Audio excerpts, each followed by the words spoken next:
Another Yeah. one gave me the feedback. Another one gave me the feedback that I don't have any weather experience and insurance experience.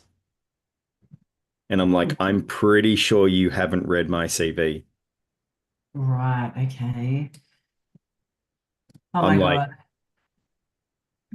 yeah, it's like, yeah, it's Too much. Like, that's just too much, like, stupidity for me to be able to process right now. And I guess it all just comes back to, okay, AI is doing amazing things, but you can't just, relinquish control of everything to AI and just hope for the best. Like, I'm sorry, it just doesn't work like that. It's you're just, 100% right. You're 100% right because like part of the problem that I see is people are actually handing over the keys of their business. Um, they're completely handing over the keys of their business to AI no. and they're And just letting it run. And the problem is that most AI models are reductive models, which means if you don't have the things within context, like you're not yeah, checking and looking at the error thresholds, right. it either compounds success or compounds mistakes. Yeah.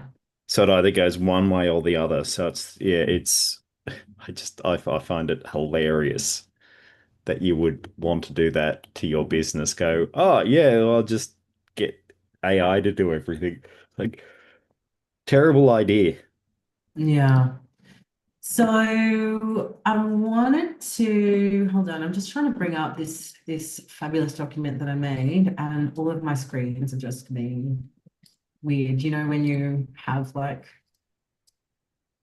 it just keeps on reverting to your other screen instead of actually letting you do what you need to do. So let's kick off.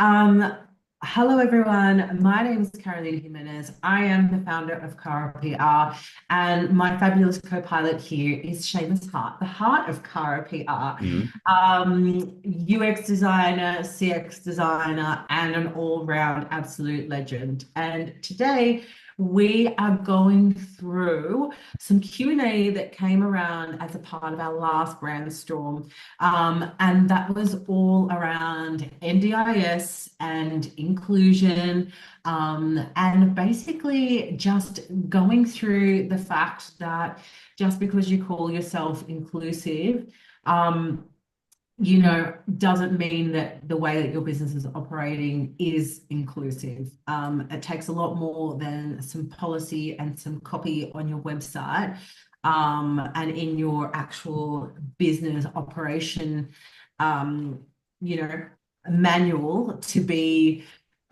inclusive as a business and as a brand. So we did receive some really good hard-hitting questions in terms of what it really means to be inclusive, um, and how businesses can be more inclusive.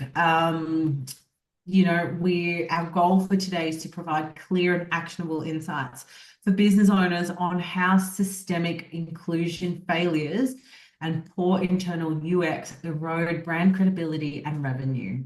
So let's dive in, Seamus, Hmm. focusing on how marketing promises inclusion, but but the business is betrayed by the internal culture, creating legal and reputational risk.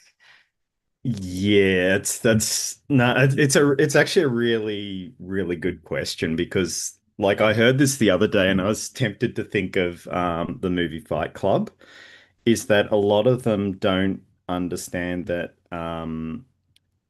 if you think about it, is that inclusion isn't just what you're saying, it's action based. Mm-hmm. So if you're not doing so if you're not physically doing the things that you're supposed to, you're not doing it. It's not saying that there's not going to be risk involved, but you're effectively going to have exactly the same risk if you do something or if you don't do something, and that's what people don't understand. So you're better off actually doing something about it. Um, because like when you think about it, inclusion is an action word. Yeah. It's what you're actually doing. So I would probably say the probably the biggest part about it is you've got to look at the culture. Are things are actually being changed? Because an accommodation, any sort of inclusion lens is still a change in behavior. Yeah, It's not absolutely. it's not as like abstract. I always think of and I heard this the other day and I thought this was a great one. It was are you a big fan of Fight Club? I love that movie. I did like it, aside from all the violence. It was a good movie. Yeah. No, it's great. And the book is awesome because it goes into a lot of the underlying psychology, but there's a bit that always gets me and it always reminds me of like inclusion things. Mm. It's Tyler Durden turns around to the narrator and goes, just because you put feathers up your ass doesn't make you a duck. Um, and God. no, it's one of the Really? Oh, best I things didn't know ever. And it's like that. it's like literally sums it up. That just because you're saying you're doing things doesn't actually make you you doing it. Yeah, It's more than just about surface and performance theater. It's like it's a lot deeper. yeah. Yeah. So our very first question from our participants last week was, our external brand claims to support inclusion at 76% average, but our internal data shows only 35% of employees experience it daily. At a 41-point credibility gap, how do we audit our marketing and career pages to remove the pure theatre DEI that celebrates inclusion, while our internal architecture actively excludes people, knowing this gap poses a greater risk than saying nothing at all? Yeah, that's actually a really common one. Is you basically get this divide of the you get a massive gap divide, and the problem usually is a cultural system. It's can go from anything from promoting the wrong people.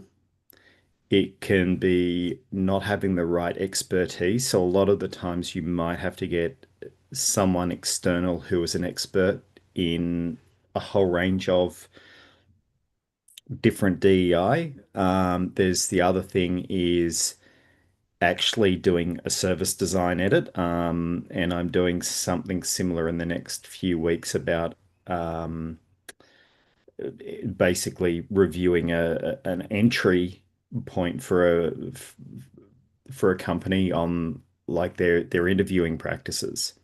So what are they kind of doing? There's stuff that you're doing. So think of it like a Rumsfeld matrix. So there's stuff that you know. So you know that like, oh, you might not have the expertise. There's stuff that you know that you don't know. So it's a really good exercise. Put it up on the mate, get it, put a four quadrant matrix,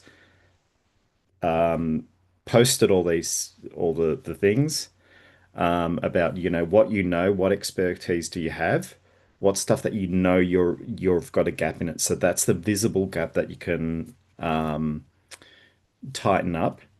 There's the stuff that you don't know which sounds like a really weird one, but it's when people are getting into practice and doing it over and over again, they tend to get blindsided by that. Until you start actually putting that up, you may have expertise that you don't know you have.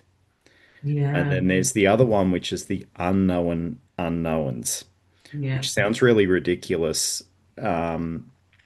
When you think about it, you go, okay, so there's stuff that I don't know. yeah, And that usually comes up when you look at those kind of gap analysis in talent, and that comes up from, doing a really detailed service design map or doing some really designed personas of where things fit in and why do they fit in and what sort of behaviors you've got. Yeah, That's going to give you the idea of what you're missing. And it's also going to give you ideas of one of the key things that people don't know that they don't know is that you'll probably have, or you've probably got neurodivergent, autistic, ADHD, culturally different staff members. But until yeah, you actually start asking those questions and putting up the like psychologically safe profiles, you're not really going to get anything out of it. You're yeah. not going to be able to address it because it's not an action item. Yeah. Well, I think what's interesting is that I guess to your point, as you're going through that process and you're putting up your post-its and you're kind of really mapping each interaction and the different parts of the business, you realize that for so long you've had this unconscious bias and you've Mm, never actually thought about it from a different perspective. Because not necessarily because you're a bad person or because of whatever, but to your point, you just didn't know that that was a thing. mm, And then because you didn't know that, then you weren't able to even, I suppose, conceptualize another area of the business where you could have potentially done X, Y, or Z to be more inclusive, but you didn't know that because you didn't know that you hadn't even thought about that particular section. exactly. Like it's a You're huge blind. neuro potentially. Yeah. Yeah, you're right. It's like a huge blind spot, and you can't address the behavior. And the other problem is that the way, and this is just purely how human psychology works, is that we have a preference for things that we're familiar with. Yeah. So, from a hiring point of view, if your whole marketing team looks, acts, and behaves a certain way, that's not a good thing. It means that what's happening is that they're not only performing but also hiring for people that they're preferred. It's like it's like the Steve Jobs thing that he said around when he's hiring teams. He always looks for disagreeable people, people who are going to challenge the norm. And part of that's it, is putting faith in people who you wouldn't usually hire and take expertise from. They might Mm. have it's not that they're going to be right or wrong, but they're going to challenge the business thinking, which is hugely important. And it also means it refines the quality of it. Think of That's it like if great. you're making a sword, part of it needs fire and ice for strength and to mold it. So that Yeah, the kind of ice, the shock treatment, if yeah, you can get that through your staff, that's going to give you a far better outcome, and that's for your business, customers, everything. yeah. Because I guess it's kind of a little bit similar to like the AI conversation that, sometimes when you're working with AI, like it gives everything in a really positive or really hybrid answer, and then you just sort of have to go back and be like, well, actually, you're just basically pandering to all of the things that I want to hear. Like, give me some real truth, Mm, right? And you have to test that logic and check that it's not just agreeing with you, and in the same way with staff, particularly when you're problem solving and working on a project, you do need those diverse brains and thinking patterns to just really make sure that you're covering all of the bases. mm. No, you're 100% right on that. And it's really a de-risking thing, is that you want those hard edges to actually challenge thinking. Otherwise, you're never going to refine down your product. And it Yeah, even works from like a product point of view, unless you have someone being very open for it, because you might hear one complaint, but there could be 20 other people with the same complaint. And because you haven't factored those in, you've gone for the people, the certain and it's not saying that it's right all the time. It's saying that it brings a very different perspective yeah, to what you're doing. yeah, for sure. Alrighty. Always a really interesting discussion. So the next question that came in is that the ATS split test revealed machine level false positive discrimination, where qualified candidates are silently filtered out purely for disclosing a disability. And this really talks to what you were just mentioning Yeah. before about trolling Yeah. all these people. And I love that Joe tries to, Yeah, you yeah, know, to try try and and really behave a direct it little in the bit. right way. But from a commercial perspective, how do we quantify the loss of specialized talent and the intellectual capital that this UX failure is causing? And what is the required budget for an immediate audit to fix this massive leak in our talent funnel? Okay, this is one of those funny ones where the problem always is over-reliance on automation. Yes. And what happens is that you put in filter boundaries for it. So this is like any system. So you put your boundaries of what you're looking for your ideal candidate. The problem is the best candidates don't always fit that Oh, you've gone mute for box, some reason. and it's been the case. Am I back on? Yeah, yeah, sorry, it just dropped out for like 1 second. So the best candidates aren't always the ones that, Are like the usual fit. yes. So you've got to look at, and one of the things that I came across, and this is in Box's book, and also Kim Scott talks about it a lot, is what they call the 80% candidate. Is that you've got a JD, this is Mm, 100% of your business requirements, but you should not hire someone who fits 100% of those because they're mm, never going to have any growth. yeah. So it's actually a disservice. And that's Mm, where you need human people in the system actually looking at it, where they've got a better gut feeling. Because when you think about it, a lot of these automated systems, they do one thing well. It's yeah. utilitarian. All they're doing Mm, is driving an outcome. And if you're driving an outcome, you're missing also the intention-based thing and the more subtle things that um, are not getting picked up. Like for instance, I've spoken with a bunch of employers. I've even put a few CVs through, and their problem is that they're missing out on very good candidates. Like I had one I spoke with a couple of weeks ago where they said, "Oh, where you don't have any experience and you don't have any insurance experience." Well, I've got nearly 10 years in both areas. mm, And the reason why is that they were so reliant on the automation that said, I didn't have that. mm, And they were just kind of calling like as an outlier sort of a person, which means that the quality information that they're using to make business decisions are terrible. It's also a mm, really good indication for me because I don't want to deal with that. If that's how they're mm, running everything, really lazy and automated, then it's means that there are other businesses really lazy and automated, and that's not against AI, but I am against the point where it's just you're handing the keys to your business to an automated process that you have no control over. And it's mm, the best way to fix it. Get proper talent in there who know how to vet, who know mm. how to look for the right fits and find that kind of unicorn factor. Yeah. Well, I spent a couple of years in recruitment as well, and a lot of years in sales.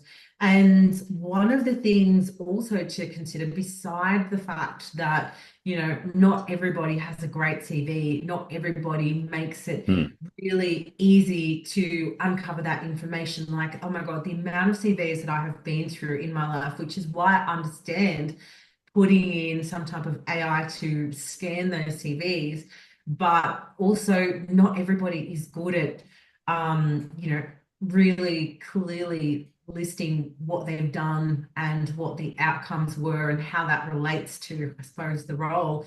And then Hmm. some people just blatantly forget to put it on there, they kind of just put very general, they whiz Hmm. through it, make it do it all really quickly. But it is really interesting. Like you do need while the AI is great, you do actually need that creative thinking of like, okay, well, this person worked at Qantas, for example, Mm. and this client that I'm recruiting for is looking to get into Qantas. And so while this person has this skill, and this skill, and they don't have these other skills, they have a competitive advantage because they already have those relationships and they already understand the business inside Qantas that would make them successful for X, Y, and Z. Yeah. Oh, exactly. And there's another one as well. So I've got two other really short examples of it. Number one, the best tester I ever employed was unbelievably good. You'll love this. He had errors in his CV. Mm, And at the time, everyone else wanted to kind of pass over it. And I'm like, no, no, I think this guy's going to be really good because he put a lot of things in there that were um, a little bit too intellectual for someone to make those sorts of mistakes. yeah. And so, and when we brought him up on it, he's like, yeah, I deliberately put those errors in there. He goes, I'm testing you to see if you've bothered to actually read it. Interesting. And his Lateral thinking. no, and his point was that if you don't read my stuff, there's going to be errors in the business. Mm, So when I go through there, it's like if you're letting errors go past, his whole business and expertise is about finding errors. mm, Now, if you're allowing that in your business, the product quality is going to be really poor. And his reasoning was that I don't want to get on a shit product. It makes me look really bad. mm. That's so Um, interesting. and also it's an attention to detail. It's like if you're just wanting box ticking for a tester, you want someone with that level of detail who deliberately put in errors to see that, and that some of them were great errors, mind you. They were really obvious, and that's why I thought these are not. I mean, I'm a pattern mindset, Mm, so I looked at these and I thought these are not usual errors. yes. Um, Yeah, and he was one of the best we had. Like the productivity was amazing, and he was using the CV also to test who he was working with. Absolutely amazing. The other one as well, and this is what a lot of the AI models miss. They'll look in time and position, and they will look in what companies you're working for. But as you can see in news, and a really good example is AFR, Yeah. with a lot of the legal and risk compliancy coming up, or cases that are coming up in the federal court systems about bad workplaces and bad businesses. Now, AI might inadvertently put someone from a very toxic team into your business. Now, someone who reads resumes for a living will go, "Oh, that's interesting." Like AI would say, "Oh, they spent 6 months at this company. It's a real, so they're not a good fit. They're not going to stay around long. Oh, they've stayed 5 years at this company. Yeah.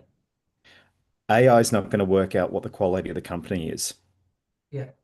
So what's going to happen is that that person could have been highly toxic, or a good HR person knows how the different businesses are working, or even a good manager knows how they're working. So they'll get someone across and they'll go, oh, they worked at this company, this toxic company for 6 months. It means that they've got to get out. AI may read it as, oh, they're a terrible candidate. And on the flip side, it's like, oh, they were in a toxic company for 6 years. Why is that the case? Where AI won't necessarily read it like that. So when you actually put those two factors in, it's like you need a person in there, and it's pure automation is never going to pick that up. Hmm. Yeah. So really the solution is just, yeah, getting a real person in there um to quality check. some of the decisions and some of the findings of AI, and then obviously refining that. If you're gonna like, I'm all for AI. Like it Mm, makes so much sense to, support yourself in being more places, doing more things, and keeping up with how fast-paced life is nowadays. But it mm, can never fully replace the use of a human being because of the fact that AI does go rogue from time to time, oh, and it it doesn't does. have that discretion in terms of thinking laterally. It purely is a reflection of how well you train it and how much information you can put in there to be another version of you. And it takes a lot of training. Like you have to give Mm, them so many different scenarios and examples and all of that to better be able to understand and stop making these false positives in terms mm, of evaluating the work, evaluating the potential talent that is coming through. So that takes us to our next segment, which is around the internal friction, UX failure, and ROI. So oh, nice.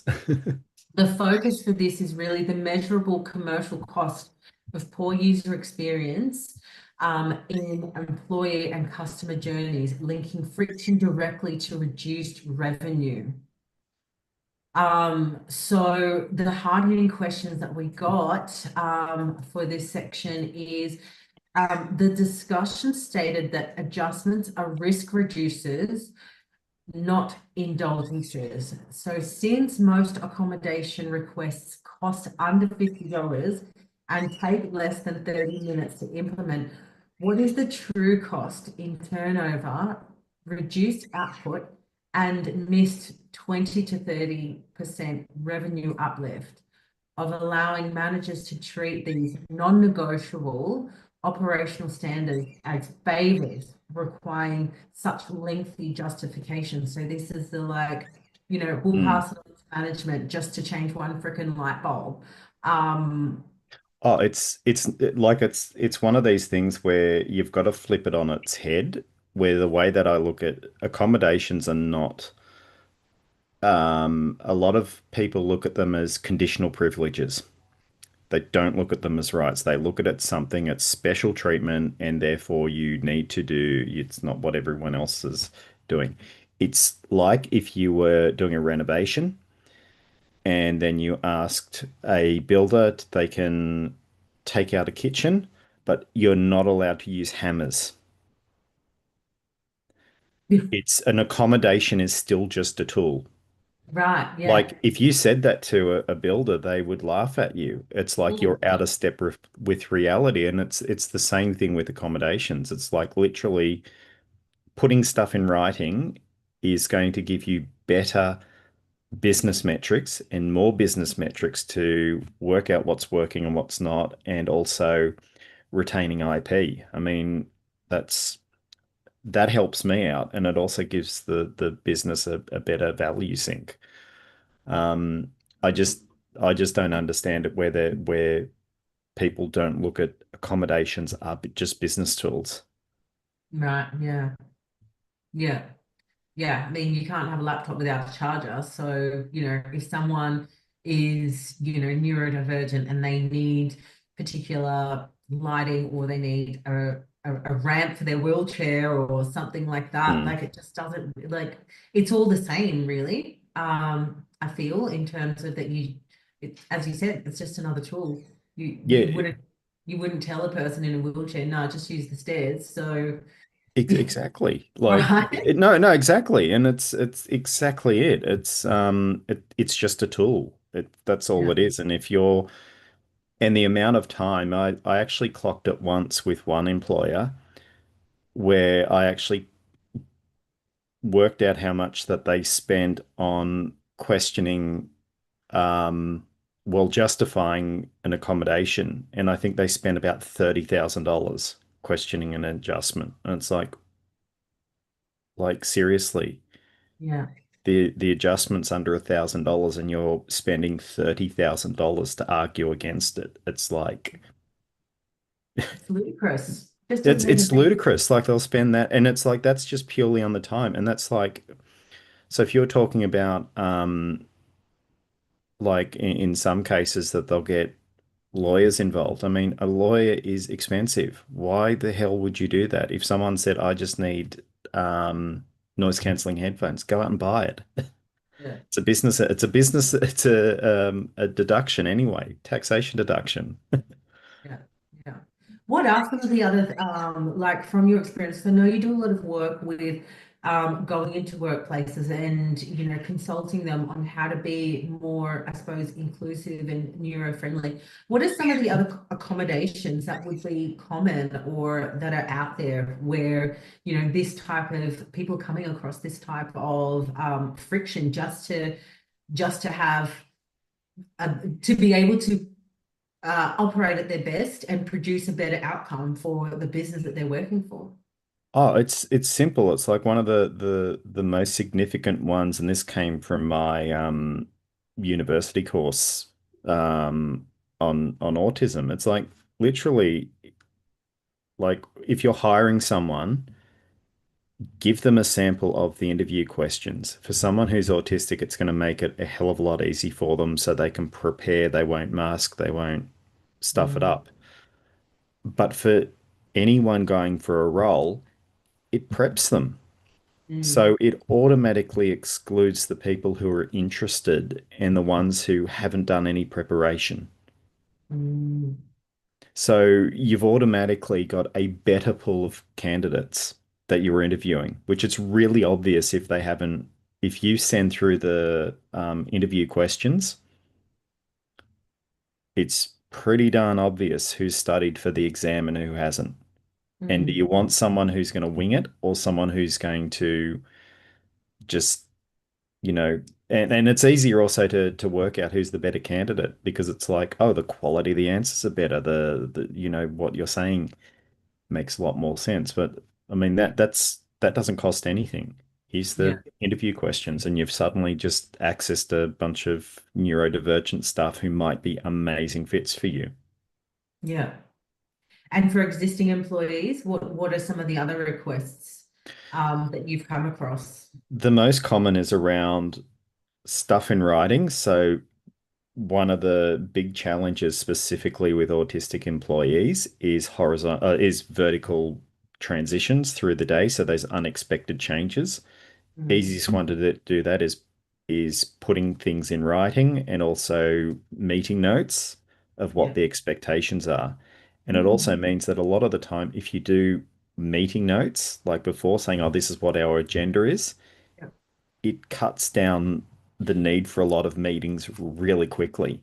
So yeah, you're actually freeing up your calendar. So it's yeah. not just good for someone with a disability, it's good for the entire business because suddenly you send an agenda around and someone goes on the email trail, yeah, we can make a decision on that Yeah. instead of doing an hour interview, an hour thing, getting everyone up to speed. So yeah, it's things like that. I just don't understand why there's a lot of hesitation. Right. Anything else that you've come across? The only other one is providing noise cancelling headphones Yeah. or changing over the lights. Changing over the lights, you're saving costs on power. And with noise cancelling headphones, it's amazing for anyone in the office. So Mm, it's like it's literally if you've got an open planned office and them doing a lot of different yeah. meetings through the day, Yeah. that just is a huge saver. And it's like you're not talking about tens of thousands of dollars. You're talking about, maybe $150 tops. Mm, And then there's a lot of businesses out there. I think it's Audio Technica. Um, it's either Audio Technica. It's one of those. They do have one of those programs where you can basically do bulk buys and save a whole heap of money, and then they basically reduce the cost because it's for inclusion and neurodiversity. I'll have to check out which one it was. Yeah. I'm interested what the pushback from the business was about something like that, something so basic. With headphones, it's always two.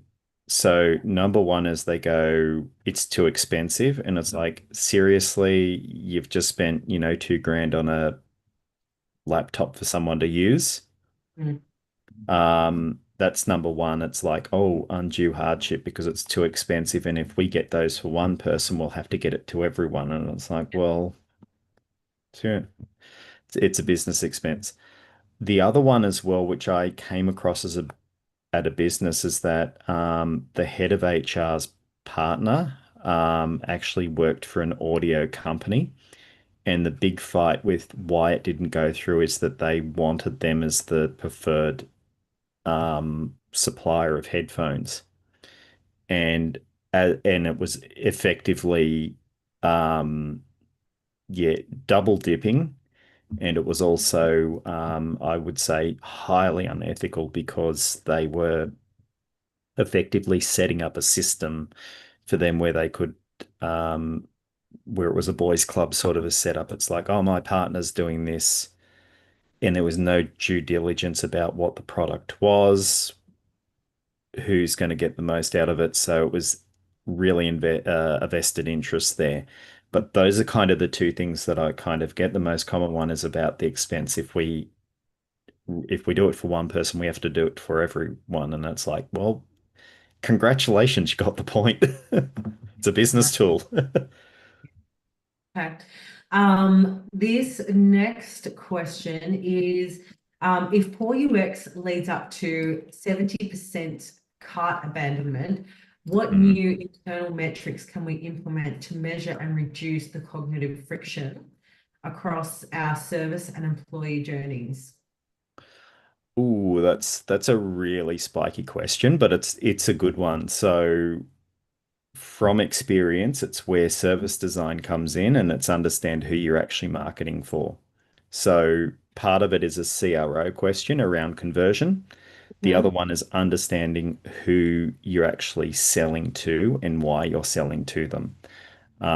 Or in internally, it's really understanding the behaviors. So a really good example of it is especially with cart abandonment. It's like you can have one or the other. You can have more people going through, which potentially could be more sales, or you could have a high value cohort and you could either increase the value that they're going to spend on that cart.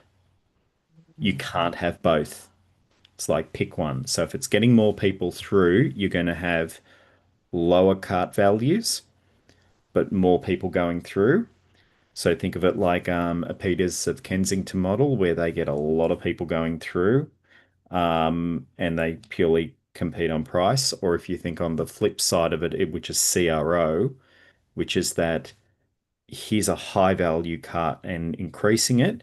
That's like a Singapore Airlines approach or even a Scoot approach, where they know that they've got a very loyal group and they do know that what they're doing, but what they're looking at is those value adds and those chip away costs. So, oh, we can provide you insurance at a reduced rate. We can make your experience on a flight much more comfortable.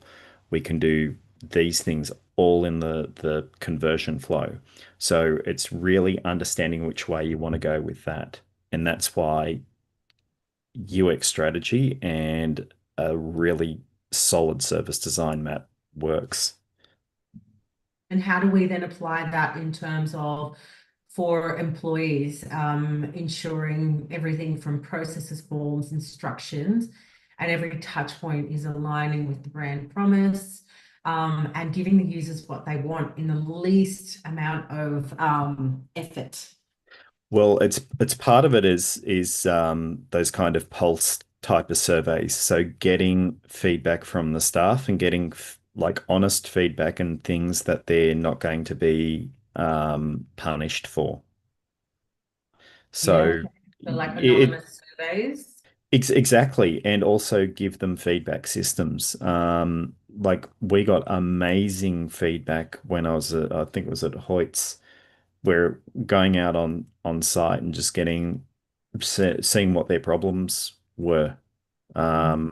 or getting like really solid feedback from staff that it's not retributive, and it reduces risk, and actually put some like success metrics around that, like something for the team is all going to benefit if Yeah. people are calling that out.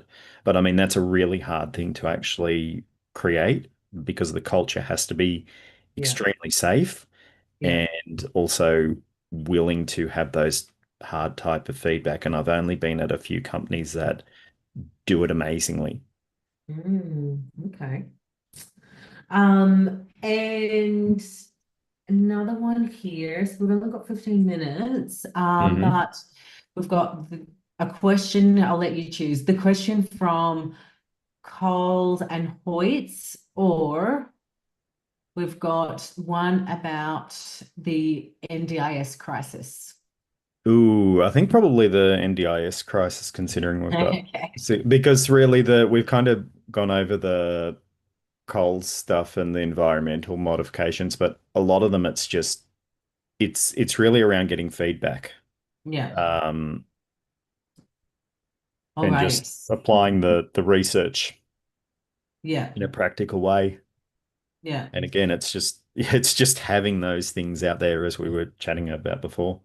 Yeah, having the conversations, taking the time to get the feedback, and then being accountable, I suppose, for your systems and processes and the information gathering through your different systems.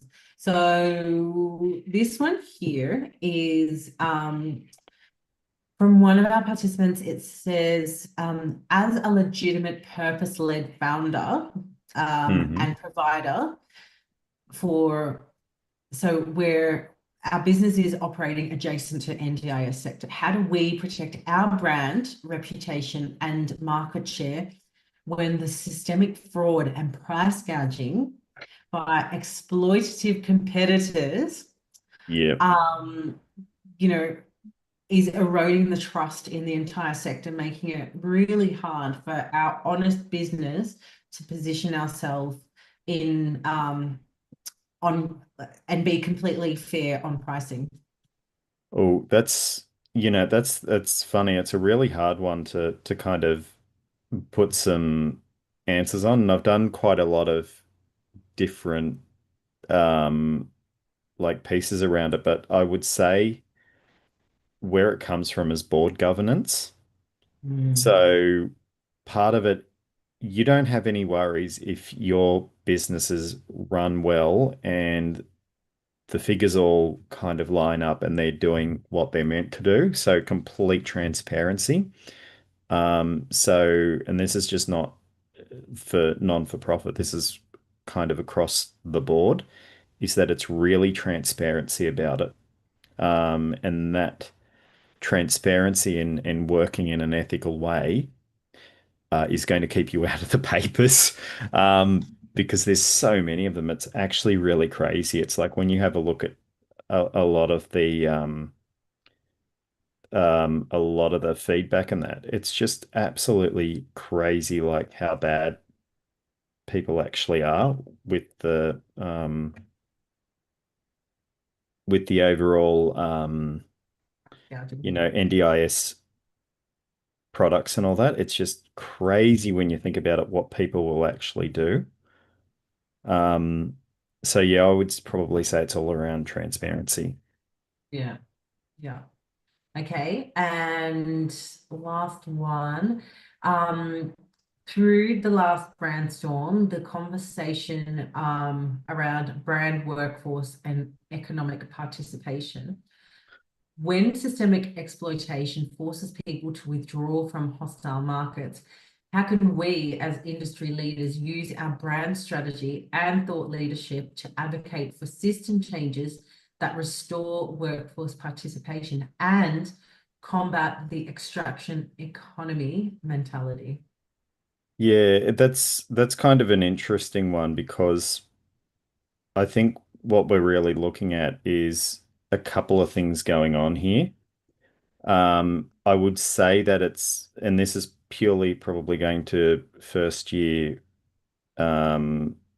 ethics from uni is that part of it is really holding accountability to kind of the overall network when you look at it. So, I mean, what Rawls talks about is very simple, is that, if you think about it like this, that the ones that are allowed to get away with it are the ones who ultimately make it untenable for everything else. And it also means that it's got a negative impact across everyone because it means that it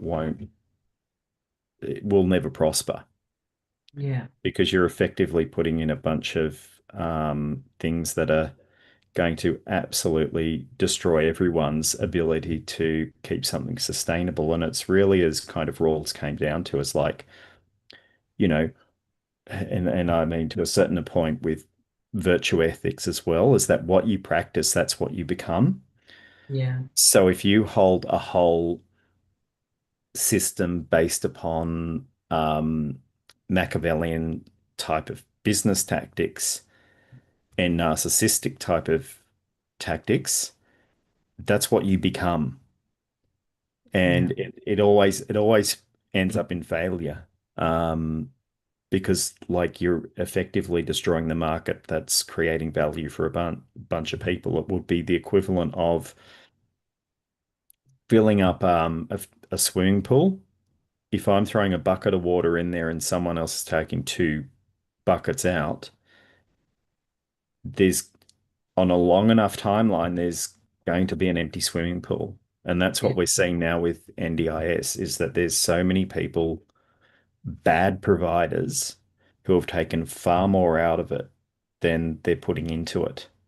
yeah. And I think a lot of it, it's when they're talking about the fraud, and purely it comes from transparency, like understanding what you're doing and kind of being very open about it, where the good ones will hopefully stay in business because there are still a lot of very good providers. It's just the problem is that the really bad ones are sucking the oxygen out of the room. Mm, yeah. And it is such a shame because there are people that need the services and they need the funding. And, as you said, there's incredible businesses out there who have been Mm. incredible providers for a long time and No, exactly.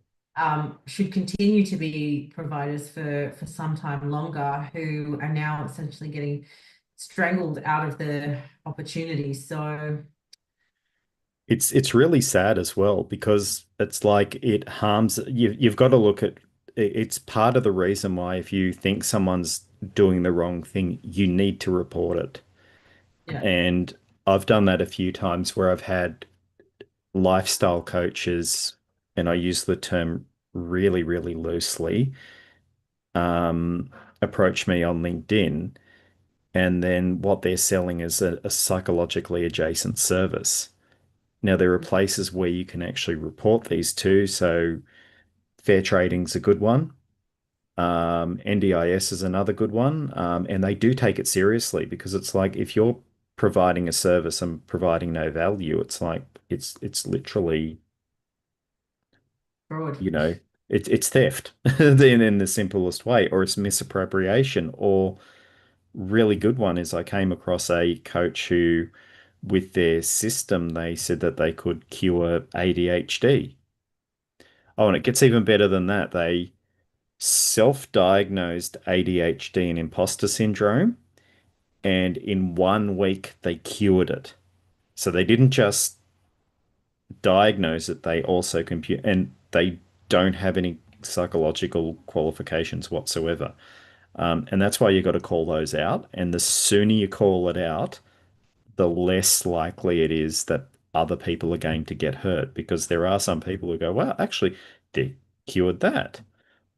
Look at Mm, them. They've got some really nice marketing.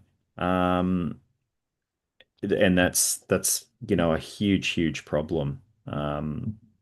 And it hurts everyone. It's like as a taxpayer, I'd be really pissed off if I'm paying for support for someone who genuinely needs the NDIS, and where does it end up?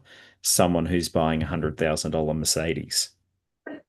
Oh, pardon me. Yeah, I would be I would be so mad with that. Absolutely. Especially if I was, struggling to and went through all this heartache trying to get the funding, which we know Mm, countless families, go through for years, just trying to get the diagnosis and then trying to get the support and get the funding and all of that, just to see somebody else just completely taking advantage and driving around in